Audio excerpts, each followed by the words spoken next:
सच्ची आत्मिक घटना, रेखा की कहानी। Hindi narration script. मेरा नाम सोनिया है और मैं अंबाला कैंट से हूँ। मेरे दोस्त का नाम राहुल है और उसी की बहन के साथ यह हादसा हुआ था। काफी दर्दनाक यह हादसा था। उनके पिता किसी सरकारी नौकरी में थे और बिल्कुल ओपन माइंडेड थे। उन्हें इन पैरानॉर्मल एक्टिविटीज पर कोई भरोसा नहीं था। ये जो हादसा है, कम से कम 6 से 7 महीने तक चला। 5 जनवरी 2010 से 8 सितंबर तक। और इस हादसे में मेरे दोस्त की बहन ने सुसाइड कर लिया। बात उस रात की है जब राहुल की फैमिली एक शादी में जा रही थी। उन्हें एक तांगरी नदी को क्रॉस करके मैरिज हॉल जाना था। ये रोड हाईवे पर पड़ता है। अंबाला से यमुनानगर हाईवे पर एक बड़ा पुल है जिसके नीचे नदी बहती है। बहुत सारे वहां टोनाटोटका, तांत्रिक क्रियाएं और अघोरी लोग पूजा करते हैं। वहां के लोग कहते हैं कि रात 12 बजे के बाद उस हाईवे के पास नहीं जाना चाहिए, क्योंकि लोगों ने वहां बहुत कुछ देखा है। हुआ क्या? जब राहुल की फैमिली हाईवे क्रॉस करके मैरिज हॉल पहुंची, उनकी बहन रेखा की तबीयत अचानक खराब हो गई। रेखा ने बहुत ज्यादा परफ्यूम लगाया हुआ था। जब तबीयत बिगड़ी तो वो अजीब अजीब बातें करने लगी। उसका चेहरा थोड़ा थोड़ा बदलने लगा, जैसे किसी ने चाकू मारा हो। खाने वाली प्लेटें फेंक दी और उसकी आवाज भी बदल गई। फिर रेखा से उसके किसी रिश्तेदार ने पूछा, कौन हो तुम? तो उसने जवाब दिया, हम 5 लोग हैं और इसे ले जाएंगे। राहुल की मम्मी घबरा गईं और जल्दी से हाईवे क्रॉस करके घर लौटे। घर पहुंचकर रेखा की तबीयत और ज्यादा बिगड़ गई। वो बिस्तर पर उछल रही थी। फिर सब पूछते, कौन हो? तो बताती, हम 10 लोग हैं। मन किया तो इस पर आ गए। अब राहुल के डैडी कहते, ये सब बकवास है, कुछ नहीं होता ये सब। लेकिन जब रेखा ने अपनी गर्दन और हाथ पैर उल्टे किए, तब उनके पिता को भी यकीन हो गया, हाँ, सच में कुछ है। पूरी रात रेखा ने सभी को जगाए रखा और अगली सुबह 4 बजे वो सामान्य हुई। तब जाकर सबने थोड़ी नींद ली। सुबह 8 बजे राहुल के डैडी ऑफिस निकल गए कुरुक्षेत्र। इसी बीच करीब 11 बजे राहुल ऑफिस जाने ही वाला था कि देखा, रेखा कहीं नहीं दिख रही। तब देखा, रेखा किचन में एक चूहे को मारकर खा रही थी। फिर दोबारा उसे कमरे में बंद किया गया। लेकिन उसके तकिए के नीचे चाकू मिला। उससे अपने हाथ काटने लगी। अगले दिन किचन में सिलेंडर की पाइप निकाली और उसकी गैस मुंह में भर रही थी। तब राहुल ने अपने डैडी को कॉल किया और बताया, ऐसी ऐसी हरकतें कर रही है। डैडी बोले, इसे डॉक्टर के पास लेकर जाओ, मैं आ रहा हूं।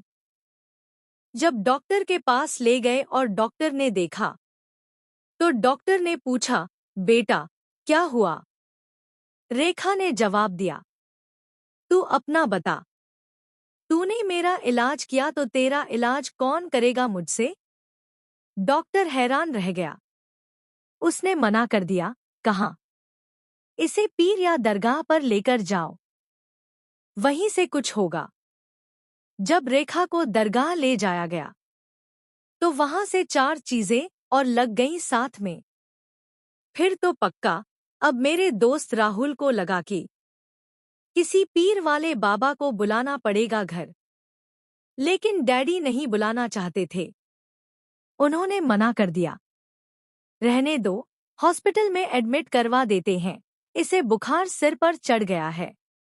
ये बातें सुनकर मेरे दोस्त ने अपने डैडी से लड़कर एक बाबा को बुलाया। बाबा ने बताया, इसके अंदर 20 चीजें हैं और अब ये इसे ले जाने आई हैं।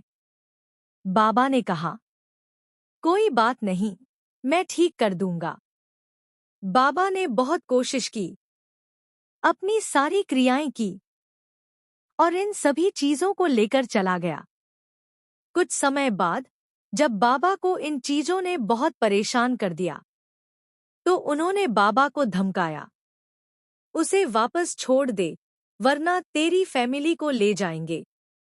बाबा घबरा गए और मजबूरी में उन चीजों को रेखा के पास दोबारा छोड़ना पड़ा। जब तक रेखा बाबा के पास थी, वो बिल्कुल नॉर्मल थी और वो यही पूछती, भाई क्या हुआ था मुझे? मुश्किल से 5 महीने गुजरे। सबको लगा अब सब ठीक है, नॉर्मल लाइफ शुरू हो गई है। पर उन्हें नहीं पता था कि अब और भी ज्यादा खौफनाक दिन आने वाले हैं। बाबा की एक बेटी इन चीजों की चपेट में आ गई। वहीं उसकी डेथ हो गई। बाबा को इन चीजों ने इतना डरा दिया कि उन्हें मजबूरी में उन चीजों को अपने घर के आसपास छोड़ना पड़ा, वो भी रात में, चुपके से। मतलब इतना डरा दिया था उन आत्माओं ने। जिस रात उन्होंने छोड़ा, रात के 12 बजे का वक्त था। रेखा अपनी छोटी बहन के साथ सो रही थी। अचानक उठी और जोर से चिल्लाई। राहुल की मम्मी, डैडी और राहुल भागे उसके कमरे की तरफ। देखते हैं, रेखा पंखे में घूम रही है, अपनी छोटी बहन को लेकर। अचानक उठी और जोर से चिल्लाई। राहुल की मम्मी, डैडी और राहुल भागे उसके कमरे की तरफ। देखते हैं, रेखा पंखे में घूम रही है, अपनी छोटी बहन को लेकर। राहुल ने पंखा बंद किया और उतरने को कहा, तो रेखा ने अपनी बहन को नीचे फेंक दिया और खुद खिड़की से कूदकर रोड पर भागने लगी। जिस रोड पर वो भागी, वहीं श्मशान घाट था। जब उसे घर लाया गया, तब रेखा पर फिर से आत्माएं आ चुकी थी। सोचिए, कितना डरावना सीन रहा होगा। अगले दिन रेखा ने अपनी मम्मी का गला दबा दिया। इतने में राहुल आया और छुड़ाया। फिर एक दिन अपने डैडी के सिर पर शीशा मार दिया। मतलब जब तक वो चीजें रहीं, तब तक कुछ न कुछ होता ही रहा घर में। कभी सांप की आवाजें आती, कभी लगता बहुत सारे लोगों की बातें हो रही हैं। जिस कमरे में रेखा को बंद किया गया था, वहीं से वो आवाजें आती। एक दिन राहुल ने घर की खिड़की से देखा, तो रेखा किसी से बात कर रही थी। कमरे में लोग बैठे दिखाई दिए। राहुल को विश्वास नहीं हुआ। उसने मम्मी और पापा को बताया। तब तक बहुत देर हो चुकी थी, क्योंकि वो आत्माएं इसीलिए आई थी क्योंकि अगले दिन रेखा की मौत होने वाली थी। अगले दिन, और वो आखिरी दिन था उसकी बहन का। रेखा ने कमरे का लॉक लगाया हुआ था। वैसे तो राहुल ही लॉक लगाता था, पर इस बार रेखा ने अंदर से लॉक किया।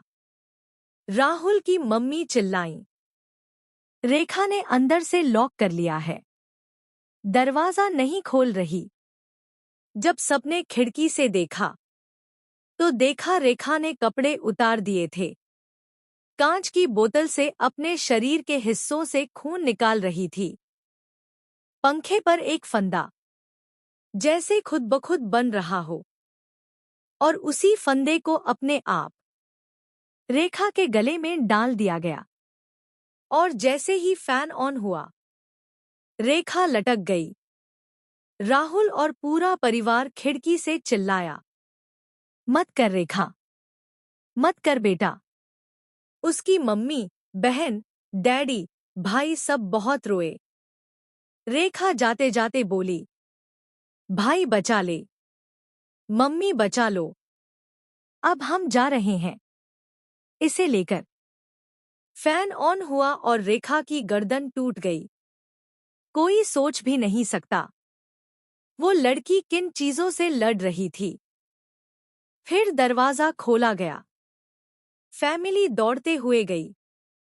बॉडी को नीचे उतारा और अंतिम क्रियाएं की गईं।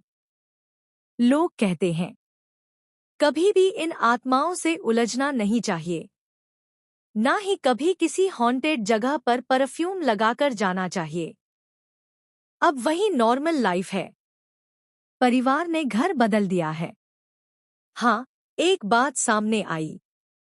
राहुल ने बताया, मेरी बहन पितरों का दिया जलाती थी और शनिदेव की पूजा करती थी। और शायद पितरों या ग्रह दोष के कारण ही ये सब हुआ। अंतिम लाइन। ऐसी ही कुछ और सच्ची घटनाओं के लिए मेरे चैनल शानी से क्रिप्टैक को लाइक, शेयर और सब्सक्राइब करें। धन्यवाद।